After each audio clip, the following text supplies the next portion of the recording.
पश्चिमी उत्तर प्रदेश में राजनीतिक दंगल अपने चरम पर है।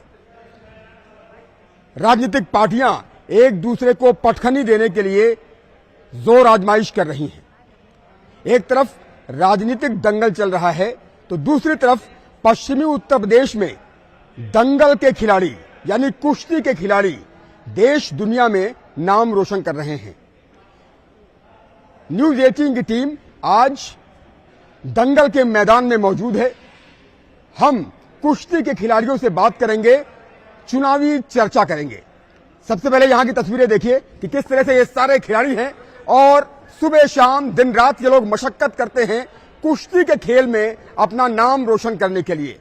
दंगल गर्ल्स और दंगल बॉयज का जबरदस्त जोर पश्चिमी उत्तर प्रदेश में है और यहां के खिलाड़ी अलग अलग खेलों में तो नाम रोशन कर ही रहे हैं, कुश्ती के खेलों में भी अपना परचम लहरा रहे हैं।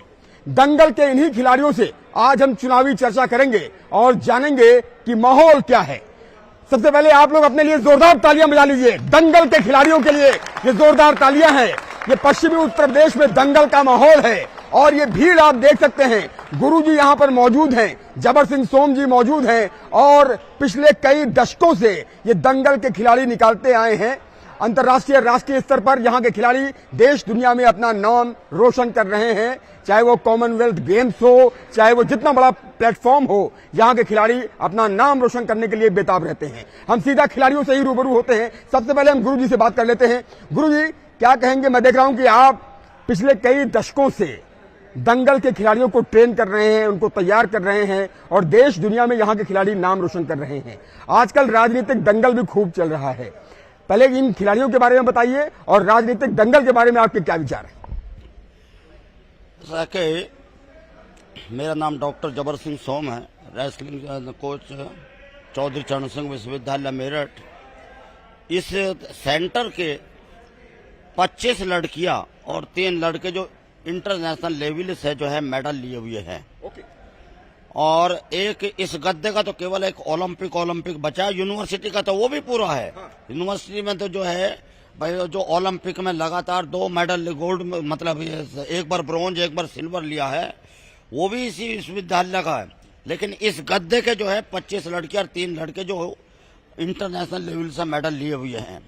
जहां तक अब ये सवाल है इसका कि राजनीति का, देखिए मोदी ने पूरी दुनिया में जो तहलका मचाया, हिंदुस्तान का सर ऊंचा किया हुआ है और खेलों के लिए भी जो है मोदी कर रहा है और जो है देश का लिए तो कर ही रहा है। जितने भी अच्छे कार्य हैं वो मोदी की गवर्नमेंट में ही हो रहे हैं। तो जो है हम तो जो है सभी मोदी है भैया, मोदी के सपोर्टर सब टोटली। तो आपको लगता है कि खेल के लिए बहुत कार्य हुए हैं, देश के लिए बहुत कार्य हुए हैं, इसलिए माहौल इनके पक्ष में है, मोदी के पक्ष में है, टोटल मोदी के पक्ष में है। हाँ जी, जोरदार तालियां बजा लीजिए आप लोग अपने लिए। लगातार ऐसे ही तालियां बजती रहनी चाहिए। अपने लिए जोरदार तालियां बजाते रहिए क्योंकि खिलाड़ी देश का गौरव होते हैं, देश का सम्मान होते हैं और खिलाड़ियों जिस तरह से नाम रोशन कर रहे हैं वो अपने आप में काबिल तारीफ है। आप क्या कहेंगे? दंगल के खिलाड़ी हैं, कुश्ती की प्रैक्टिस करते रहते हैं, सुबह भी प्रैक्टिस करने के लिए आते हैं, शाम को भी प्रैक्टिस करने के लिए आते हैं और लगातार दमखम दिखाते रहते हैं। एक तरफ दंगल में आप लोग पूरी जोर आजमाइश कर रहे हैं, दूसरी तरफ आजकल राजनीतिक दंगल चल रहा है।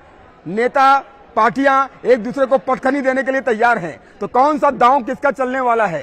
चरखा दांव किसका चलने वाला है इस बार? अभी जो गुरुजी ने बताया है सेम वही चीज है। अभी तो मोदी की लहर है और यूपी में योगी की, बाकी हरियाणा में हुड्डा सरकार है। हम किस तरह से बहुत खुश हैं।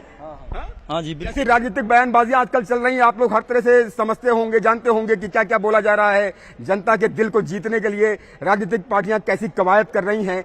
आप क्या कहेंगे जिस तरह की बयानबाजियां आजकल हो रही हैं? प्रधानमंत्री जी की बयानबाजियां हो रही हैं, विपक्षी पार्टियां कांग्रेस की बयानबाजियां हो रही हैं, इन बयानबाजियों को भी आप परख रहे हैं? सबके दांव पेच आप देख रहे हैं, दंगल के खिलाड़ी देख रहे हैं राजनीतिक पार्टियों के दांव पेच? हाँ जी, बिल्कुल देख रहे हैं। ज्यादा देखा जा रहा है कि कांग्रेस सरकार ने पहले कोई काम नहीं किया मतलब ऐसा कोई काम नहीं किया है जिससे कि हम वोट दें उसको। बीजेपी ने बहुत अच्छा काम किया है और कर रही है और करती रहेगी, इसलिए हम बीजेपी को ही वोट देंगे। ठीक है, तो नारा लगा दीजिए कोई। कौन सा नारा लगाते हैं आप लोग? बोल बजरंगबली की जय। जो राम को लाए हैं हम उनको लाएंगे। बोल दीजिए जरा एक साथ, सभी लोग बोल दीजिए, सभी लोग। जो राम को लाए हैं हम उनको लाएंगे, पूरी दुनिया में हम भगवा लहराएंगे। क्या कहेंगे आप? पट्टे हैं बिल्कुल जवान और कुश्ती के खेल के लिए देश का नाम रोशन करने के लिए तैयार हैं। क्या कहना चाहेंगे? कितनी खुशी होती है? आजकल राजनीतिक पार्टियां खूब बयानबाजियां कर रही हैं, जमकर दांव पे चले जा रहे हैं, तो किसका दांव चलने वाला है इस बार? मोदी जी का। क्यों? बस मोदी जी की सरकार है। गारंटी की बात कही जा रही है, मोदी जी की गारंटी है, भारतीय जनता पार्टी की गारंटी है, गारंटी को पूरा करने की गारंटी है, तो आप इससे इत्तेफाक रखते हैं? मोदी जी ने सारे काम अच्छे करे हैं। अच्छा, हाँ, मोदी जी की सरकार है। मोदी जी की सरकार है, मोदी जी ने सारे कार्य अच्छे किए हैं। आप क्या कहेंगे, क्या सोचते हैं राजनीति के बारे में? दंगल में तो आप लोग महारत हासिल करते हैं और खूब धोबी पछाड़ करते हैं, लेकिन राजनीति में कौन धोबी पछाड़ करने वाला है इस बार? जो जैसे गुरुजी ने कहा भगवा लहराएंगे, तो भगवा लहराएंगे। भगवा लहराया जाएगा। आप क्या कहोगे? क्या कहेंगे आप? राजनीति के दंगल को लेकर आप क्या कहेंगे? राजनीति के दंगल को लेकर क्या विचार रखते हैं? आजकल तमाम बयानबाजियां हो रही हैं, आप भी सुनते होंगे, टेलीविजन पर भी देखते होंगे, अखबारों में भी पढ़ते होंगे, खूब बयानबाजियां जमकर हो रही हैं। एक तरफ कानून व्यवस्था की बात हो रही है, लॉ एंड ऑर्डर की बात हो रही है, विकास की बात हो रही है, तमाम अन्य मुद्दे उठाए जा रहे हैं, तो दूसरी तरफ वो कह रहे हैं भाई बेरोजगारी है, रोजगार का मसला है और तमाम महंगाई का मसला है। तो आपको क्या लगता है कि इस बार के चुनाव में सबसे बड़ा मसला क्या है? मोदी जी की सरकार है और वही रहेगी मोदी जी की सरकार। आए कहेंगे आप लोग भी इधर आ जाइए, आप लोगों से बात करते हैं, आप लोग सब लोग इधर आ जाइए, इधर बात करते हैं। आप क्या कहेंगे, क्या सोचते हैं देश के बारे में? देश की सरकार कैसी होनी चाहिए? देश की सरकार अच्छी होनी चाहिए, मजबूत होनी चाहिए? देश की सरकार हमारे योगी जैसी और मोदी जैसी होनी चाहिए। इस देश का बच्चा, हर बच्चा पूरे देश का, हम बहुत भाग्यशाली हैं जो हमारे ऐसे दो सन्यासी मोदी जैसे और योगी जैसे हमें उत्तर प्रदेश में योगी जैसे मुख्यमंत्री मिले हैं। हमें बड़ी गर्व की बात है। जो सन्यासी होता है ना, वही देश के लिए कुछ कर सकता है। एक परिवार का होता है, जितने भी नेता हैं, जितने परिवार हैं जिनके, उन्होंने अपने पेट भरे हैं, लेकिन हमारे दो नेता ऐसे मिले हैं जो जिन्होंने खेल के प्रति भी और जो है हर विकास की और गुंडागर्दी की जो है, इन्होंने जो है बिल्कुल हर आदमी को भयभीत जो है खत्म कर दिया गया है। गुंडागर्दी समाप्त हो गई है, कानून व्यवस्था बहुत अच्छी हो गई है, तो आपको लगता है कि इन चुनावों में सबसे बड़ा मसला यही है? आजकल तमाम अन्य बातें हो रही हैं, कांग्रेस के घोषणा पत्र को लेकर बात हो रही है, संपत्ति के मूल्यांकन को लेकर आपने बयान सुने होंगे कि संपत्ति के मूल्यांकन को लेकर प्रधानमंत्री ने कहा कि अब कांग्रेस पार्टी की नजर आपके घर के मंगलसूत्र पर भी है। तो आपको क्या लगता है कि जो बयानबाजियां चल रही हैं, एक दूसरे को पटखनी देने के लिए सारी कवायद हो रही? ये कोई नहीं है, ये वो हैं जो देशद्रोही हैं, वो मोदी जी के लिए ऐसे बोलते हैं। लेकिन जो है मोदी जी के जिसने संन्यास ले लिया, जिन्होंने अपने बीवी बच्चे सब छोड़ के देश के लिए विकास कर रहे हैं, और किसके लिए कर रहे हैं ये बताइए आप मुझे। हर आदमी अन्न खाता है, सब जानते हैं कौन देश के लिए कर रहा है, कौन घर के लिए कर रहा है अपने। और हमें जो है सबसे बड़ी बात यह है, कौन परिवार के लिए कर रहा है, कौन देश के लिए कर रहा है, ये देश की जनता देख रही है। आप ये करें, सब जानती है। ये तो दो चार दल्ले हैं जो पैसे मिलता है, विदेश से पैसा मिलता है उनको, कुछ पार्टियों से पैसे मिलता है, जो है इनका जो है विरोध कर रहे हैं, उन्हें हजम नहीं हो रहा है उनकी जो है बातों को, उन्हें हजम नहीं हो रहा है, उन्हें पैसा आ रहा है बाहर से भी।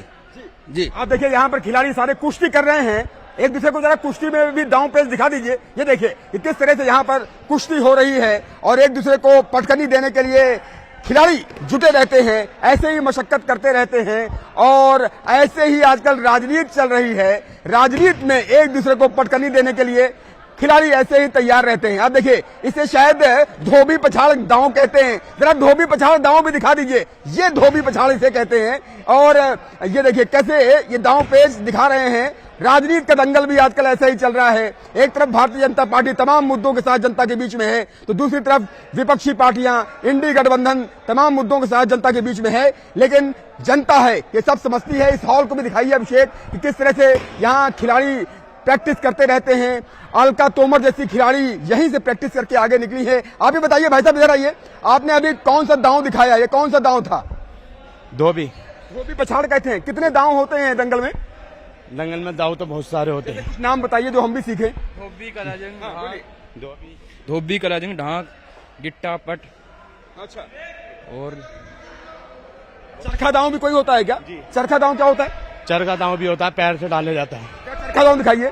चरखा दांव के बारे में तमाम चीजें सीखी जाती हैं। चरखा दांव देखिए, राजनीति में चरखा दांव की बहुत चर्चा होती है। इसे जो है चरखा दांव कहते हैं। कैसे ये मतलब पटकनी कैसे दी जाएगी, इसे चरखा दांव देते हैं। यानी विपक्षी को पैर के बीच में दबा लेना, इसे चरखा दांव कहा जाता है। गुरु जी से बात करें। गुरु जी इधर आइए आप। जिस तरह से ये बच्चे यहाँ पर देख रहा हूँ, जब चरखा दांव गुरु जी सिखा रहे हैं, देखिए देखिए किस तरह से चरखा दांव कैसा होता है। माना जाता है कि राजनीति में चरखा दांव का बड़ा महत्व होता है। और चरखा दांव क्या होता है ये आप इन तस्वीरों में देखिए कि कैसे गर्दन को पैरों के बीच में फंसा लिया जाता है, इसे चरखा दांव कहा जाता है। राजनीति की पार्टियां भी इस चरखा दांव के बारे में खूब बयानबाजियां करती हैं। ये चरखा दांव कहा जाता है। चरखा दांव से ये होता है चरखा दांव। ये चरखा दांव जो जब नीचे लेते हैं एक पहलवान दूसरे पहलवान को, तो चरखा दांव लाकर चित किया जाता है। इससे पैर में गर्दन को फंसा लिया जाता है। इसमें जो है एक पैर में डाल लेते हैं, दूसरा पैर गर्दन पर चढ़ाकर जो अगर डाई मारते हैं तो चरखा दांव है। ये चित करने का दांव है। चित करने का दांव है, मतलब उससे फिर उबर पाना मुश्किल है। हाँ, बस कुछ नहीं, फिर जो सीधा चीती होता है। चरखा दांव से उबर पाना बहुत मुश्किल होता है। चरखा दांव से जो फिर चीती हो जाता है। और कितने दांव होते हैं? जैसे कितने दांव? कुछ तो बहुत हैं, उनकी तो गिनती। कुछ नाम गिनाए। कौन से नाम? जो है चित करने के लिए किलिद है, सैगैक है, नेल्सन है, चंगाक है। तो जो है ये चित करने के दांव है। और जो है स्टैंडिंग से निकाल है, दोनों पट है, कहरी पट है, साइड साल्तो, बैक साल्तो, फ्रंट साल्तो। तो ये जो है सामने के हैं जी। और ये जो धोबी पछाड़ होता है वो क्या होता है? ये धोबी है, ढाक है। धोबी पछाड़ में कौन सा दांव होता है? धोबी पछाड़ दिखाइए जरा। धोबी पछाड़ दिखाइए जरा कैसे होता है। देखिए धोबी पछाड़ किसे कहते हैं? ये इसे धोबी पछाड़ कहते हैं। और इससे पहले आपने चरखा दांव देखा, दोबारा दिखाइए जरा। और ढाक पे दिखा दीजिए, ये इसे धोबी पछाड़ कहते हैं। तो समझिए आजकल ऐसे ही दंगल राजनीति का भी चल रहा है। कोई चरखा दांव का इस्तेमाल कर रहा है, कोई धोबी पछाड़ दांव का इस्तेमाल कर रहा है। मोदी जी कौन से दांव का इस्तेमाल कर रहे हैं? योगी जी कौन से दांव का इस्तेमाल कर रहे हैं राजनीति? मोदी दोनों ही हैं। हिंदुस्तान को उठाने वाले तो योगी और मोदी दोनों ही हैं। दंगल की भाषा में कौन सा दांव मोदी जी और योगी जी लगा रहे हैं? ये तो चरखा ही लगा रहे हैं, सीधा चिती कर रहे हैं। बीच में कोई रोक टोक नहीं है, सीधा चिती करते हैं। अच्छा, हाँ जी, दोनों मोदी योगी दोनों ही जो है लगे जो है बिल्कुल चिती कर रहे, चरखा दांव डाल। कोई मौका नहीं दे रहे हैं। कोई मौका नहीं दे रहे। कंप्लीट चित मत होनी। हाँ बिल्कुल सीधा चिती कर रहे हैं। ऊपर पाना बहुत मुश्किल होता है। हाँ, इनसे पार पाना नहीं, सीधा चिती करेंगे। सीधा चित करेंगे। देखो ये जैसा वही जो है मुनीस ने बताया था कि दोनों सन्यासी है। ये किसके लिए कर रहे हैं? ये देश के लिए ही कर रहे हैं। जो भी कुछ कर रहे हैं देश के लिए कर रहे हैं। ये असली सन्यासी हैं, यही है जो देश के लिए कर रहे हैं, पूरे देश को जो उठा रहे हैं। जैसा जो है विश्व गुरु बनाना है भारत। सन्यासी से अच्छा राजा नहीं होता। हाँ, सन्यासी से अच्छा कोई राजा नहीं है। देखिए ये जो है राम राज लाएंगे, भ्रष्टाचार टोटल खत्म करेंगे।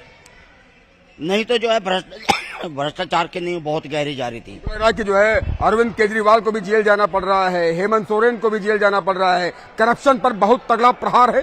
कितना ही बड़ा जो है कोई भी हो, लेकिन जो है कानून के सामने सब। वहां से जब तुम गलती कर रहे हो तो जेल तो काटो ही काटोगे। जनता क्या सोचती है कि चाहे जितने बड़े बन जाओ, लेकिन करप्शन करोगे, भ्रष्टाचार करोगे तो ऐसे ही जेल जाओगे। ये मैसेज है समूचे देश को। चाहे जितना बड़ा आदमी बन जाए, चाहे जितने पैसे वाला बन जाए, कितना अमीर बन जाए, लेकिन अगर गलती करोगे तो जेल जाना पड़ेगा। मोदी योगी की दोनों प्रदेश में योगी और देश में मोदी, इन्होंने ऐसा कर दिया कि चाहे कोई कितना तो धनाड़ा, कितने पैसे वाला है, कितना ही बड़ा माफिया है, लेकिन गलती करी है तो वो अंदर जाएगा। जैसे मोदी जी और योगी जी कहते भी हैं, अभी योगी जी कहते हैं कि भाई अगर दंगाइयों की खैर नहीं, उत्तर प्रदेश में सब चंगा है। अब दंगा करने वालों को उल्टा लटका दिया जाता है, नीचे से मिर्च जला दी जाती है। बिल्कुल शांति कर दी। यहाँ तो उत्तर प्रदेश में तो रामराज ला दिया। आपको धी बेटी जो है किसी भी समय आओ जाओ, कोई वो नहीं। और नहीं तो जो है जब सपा की गवर्नमेंट थी तो जो है हिंदुओं के मोहल्ले में ही जो है वो लड़कियों को उठा कर ले जाना शुरू कर दिए थे। इतना बुरा हाल था, बहुत ज्यादा। डेयरियों में जाते थे, गाड़ी खड़ी कर दी और डेयरी के मालिक को खड़ा करा, कहना चल भैंस चढ़वा उसमें गाड़ी में। इस तरह का हाल हो गया था। इस तरह का हाल हो गया था। आप जब पश्चिमी उत्तर प्रदेश को याद करते हैं, आज से 10 साल पहले का याद करते हैं, और आज क्या फर्क महसूस करते हैं, और वर्तमान में जो कार्य हुए हैं उनको लेकर क्या सोचते हैं, और राजनीतिक दंगल के बारे में क्या कहेंगे? हमारा देश का बच्चा ये आज वो दिन देखना चाहता है जिस दिन हमारे देश में योगी जी प्रधानमंत्री बनेंगे। जितना थोड़ा बहुत जो भ्रष्टाचार है पूरे देश में जो बचा हुआ है, हमारे योगी जी जो पूरे देश में उसे खत्म करके मानेंगे। ना खाएंगे ना खाने देंगे, देश को विकास की तरफ ले जाएंगे। उत्तर प्रदेश की हवा क्या कहती है, राजनीतिक हवा क्या कहती है? इस बार के चुनावों में पश्चिमी उत्तर प्रदेश की राजनीति की हवा क्या कहती है? देखो सच्चाई में बोलता हूँ, 400 पार तो होगी नहीं, लेकिन 350 करीब रहेगी। अगर ये योगी जी का प्रधानमंत्री में नाम रखते थे तो जरूर 400 पार क्यों 450 पार हो जाती। हाँ जी, देश के उत्तर पश्चिम अपने ये जो यूपी पश्चिम का जो है, इसकी जो मांग है, बच्चों की जो मांग है, योगी जी को प्रधानमंत्री की मांग कर रहे हैं वो। जी, आप क्या सोचते हैं पश्चिमी उत्तर प्रदेश की सियासी हवा क्या कहती है? यहाँ का कहते हैं कि जो पश्चिमी उत्तर प्रदेश की सियासी हवा होती है वही पूर्वांचल तक जाती है, वही पूरब तक जाती है और वही देश में माहौल बनाती है। पश्चिमी उत्तर प्रदेश की हवा क्या कहती है सियासी? बिल्कुल जी, मोदी और योगी के पक्ष में है। पूरी उत्तर प्रदेश नहीं, पूरा यूपी और जो सरकार बनाते हैं वो उत्तर प्रदेश ही बनाता है हमेशा। तो वो अभी योगी और मोदी के पक्ष में ही है, हमेशा रहा है और आगे भी रहता रहेगा। क्या लगता है पश्चिमी उत्तर प्रदेश की सियासी हवा क्या है? बहुत अच्छी बॉडी है आपकी, कितनी मेहनत करते हैं इसको वर्जिश करने में? काफी मेहनत करते हैं। शाम कितनी मेहनत करते हैं और कब से मेहनत कर रहे हैं? करीबन 4-5 साल से मेहनत। 5 साल से तैयारी कर रहे हैं। रोज सुबह कितने बजे आ जाते हैं यहाँ पर? सुबह 6 बजे यहाँ आ जाते हैं। 6 बजे आते, कब तक रहते हैं? 9:30 बजे तक। 9:30 बजे तक। शाम को फिर आ जाते हैं? जी शाम को बिल्कुल। कितने बजे आते हैं? 3:30 बजे और कब तक रहते हैं? 6 बजे तक। यानी कम से कम 7-8 घंटे की प्रैक्टिस रोजाना होती है। बिल्कुल ऐसे ही धोबी पछाड़, चरखा दांव, तमाम दांव ऐसे लगाया करते, सीखते रहते गुरु जी के सानिध्य में। बिल्कुल बिल्कुल। तो अब क्या सपना क्या देखते हैं, क्या आगे क्या करना है? बस मेडल लाना है देश के लिए? मेडल लाना है, मेडल लाना है देश के लिए। जी बिल्कुल। गुरु जी तो द्रोणाचार्य हैं, गुरु जी को तो द्रोणाचार्य अवार्ड मिलना चाहिए। अभी गुरुजी इधर का जो भी है पूरे इस यूनिवर्सिटी का, यूपी का, कि गुरुजियों की जोड़ी में एक ओलंपिक का गोल्ड लेके आना है इधर से। और ये अब की बारी हो जाएगा पेरिस ओलंपिक में इस बार बिल्कुल गुरुजियों डंका बजेगा भारत का। बिल्कुल बिल्कुल। और अब की बार एक लड़की और एक लड़का इधर से गुरुजियों की तरफ से ओलंपिक में गोल्ड लेके आएगा। गुरु जी के लिए ओलंपिक में गोल्ड लेकर के आएंगे, देश के लिए ओलंपिक के लिए गोल्ड लेकर आएंगे। गुरु जी के चरण स्पर्श देखिए सभी कर रहे हैं, सारे खिलाड़ी। गुरु जी की अपनी कहानी है, कई बार हम उनकी कहानी दिखा भी चुके हैं। तकरीबन 40 साल से ज्यादा का वक्त हो गया है, ऐसे ही खिलाड़ी तैयार करते हैं गुरु जी। जबर सिंह सोम आपका नाम है और लगातार यहाँ सुबह शाम दिन रात पसीना बहाते रहते हैं। बेटा आप क्या कहोगे? मैं आपकी चुटिया देख रहा हूँ, बहुत लंबी है। ये भी एक रस्म होती है पहलवानों की कि चुटिया रखना है। क्या बनना चाहते हो आगे चल करके, देश के लिए क्या करना चाहते हो? मैं देश के लिए ओलंपिक में गोल्ड लाना चाहता हूँ। भाई बहुत बढ़िया, शानदार, बहुत बढ़िया, वेरी गुड। और मैं छोटा पहलवान हूँ, मैं चाहता हूँ कि मोदी जी, मैं बड़ा होकर मोदी जी को ही वोट डालूं और योगी जी को। अच्छा, इतना प्यार करते हैं आप? हाँ जी, क्योंकि फेवरेट लीडर आपके कौन है? मोदी जी और योगी जी। अच्छा, क्यों है? क्योंकि वो हमें हर चीज की फैसिलिटी देते हैं। देश का भविष्य है, देश का नौनिहाल है और देश के लिए क्या सोचता है ये आप देख रहे हैं। आप ये बताइए क्या कहेंगे, अभी जिस तरह का राजनीतिक माहौल चल रहा है, क्या सियासी हवा आप देख रहे हैं खिलाड़ी होने के नाते? और दंगल बहुत अच्छा कर रखा है। मैं भी मेरी ड्यूटी, मैं भी मोदी जी को वोट डालूंगा, योगी जी को। हाँ जी, और मैं भी ओलंपिक में अपने गुरु जी का नाम रोशन करूंगा, गोल्ड मेडल लेकर आऊंगा। All the best, all the best. आप देखिए इन तस्वीरों को। मैडम क्या कहेंगी, आप यहाँ पर आती है बच्चे को लेकर के आती है ना, कि ताकि वो कुश्ती सीखे। ये आपका बच्चा है, क्या कहेंगी कुश्ती के खेल में आप बच्चे को क्यों लाना चाहती हैं? ताकि नाम रोशन हो, देश का नाम रोशन कर सके। बिल्कुल, अच्छे भविष्य बने इनका और अच्छा सब कुछ करें। और जितनी फैसिलिटी हमें मोदी जी ने दे रखी है, हमें बहुत खुशी है। हम चाहते हैं मोदी जी और योगी जी रहे हमारे बीच, क्योंकि हम उन्हें पसंद करते हैं और जितना उन्होंने अब तक का कार्य करा है सब खुश हैं, सब खुश हैं। हाँ, लेकिन मतलब क्या सोचती है कि जो सुरक्षा को लेकर कार्य किया गया है, कानून व्यवस्था को लेकर कार्य किया गया है, तमाम अन्य मुद्दों को लेकर जो कार्य किया गया है, उससे महिलाएं बहुत खुश हैं? हाँ, महिलाएं बहुत खुश हैं और हर चीज दे रखी है मोदी जी ने, गैस चूल्हा सब दे रखा है। और लेडीजें बहुत खुश हैं, महिलाएं हर महीने 3000 रुपए दे रखे हैं। ये भी ना देखो तो हमारी धी बेटियां इतनी खुश हैं। आने वाले टाइम में उनका फ्यूचर मोदी जी ने ही बनाया, अब तक मोदी जी ने बनाया और बनाते ही रहेंगे। योगी जी भी बहुत 26 तारीख को वोट जाना है, सभी को वोट जरूर देना चाहिए। क्या मैसेज देंगी? मैं यही कहूंगी, सभी से मेरा यही निवेदन रहेगा, जो भी अपनी वोट देना चाहे मोदी जी को दे, क्योंकि मोदी जी हमारा भविष्य है। सर आप क्या कहेंगे गुरुजी, 26 तारीख को मतदान है और 8 लोकसभा सीटों के लिए, पश्चिमी उत्तर प्रदेश की 8 लोकसभा सीटों के लिए मतदान होना है। मतदाताओं से क्या अपील करेंगे कि सभी लोग, युवा, नौजवान, बुजुर्ग, सभी अपने मत का प्रयोग करने के लिए अवश्य जाएं, पोलिंग बूथ तक पहुंचे? हमारे संबंध जितने भी हैं, ये पहलवान सबसे पहले जो है मतदान ही करेंगे और वो ही जो है कमल का फूल का बटन दबाएंगे। हमारा तो कमल ही प्रिय है, हमारे गुरुदेव का कमल प्रिय है और हमारा भी कमल प्रिय है जी। खुशबू की बिखरेगी, बिखरेगी जी, बिखरेगी, चमकेगी भी, क्योंकि शेरों के शेर हमारे बब्बर शेर मोदी जी हैं। हाँ जी, बिल्कुल जो है सब टोटली जो है बीजेपी, कमल के फूल के सामने का बटन सब दबाएंगे भाई। और धन्यवाद। आपको तो देखा आपने कि किस तरह से यहाँ पर खिलाड़ी ऐसे ही प्रैक्टिस करते रहते हैं और यहाँ पर यही माहौल देखने को मिलता है। सुबह आ जाइए तब भी यहाँ पर दंगल ही देखने को मिलेगा, शाम को आ जाइए तब भी यहाँ पर दंगल ही देखने को मिलेगा। खिलाड़ी देश के लिए नाम रोशन करने को बेताब हैं, छोटे छोटे बच्चे देश के लिए नाम रोशन करने को बेताब हैं और कुश्ती के क्षेत्र में अपना भविष्य तलाश रहे हैं। तो देखा आपने दंगल के मैदान से राजनीतिक दंगल के चक्रव्यूह को भेदने के लिए जनता कैसे तैयार है। आगामी 26 अप्रैल को मतदान होना है, पश्चिमी उत्तर प्रदेश की 8 लोकसभा सीटों के लिए मतदान होना है। आप भी जरूर मत डालिएगा, अपने सबसे बड़े अधिकार का प्रयोग कीजिएगा और राजनीतिक दंगल में जनता अपना चरखा दांव जरूर दिखाएगी, ऐसा सभी कहते हुए नजर आ रहे हैं। राजनीति के चक्रव्यूह में पार्टियां तो अपना चरखा दांव, धोबी पछाड़ दांव दिखाई रही हैं, अब जनता 26 अप्रैल को अपना चरखा दांव, अपना धोबी पछाड़ दांव दिखाएगी। कैमरा पर्सन अभिषेक शर्मा के साथ उमेश श्रीवास्तव, न्यूज़ 18 मेरठ।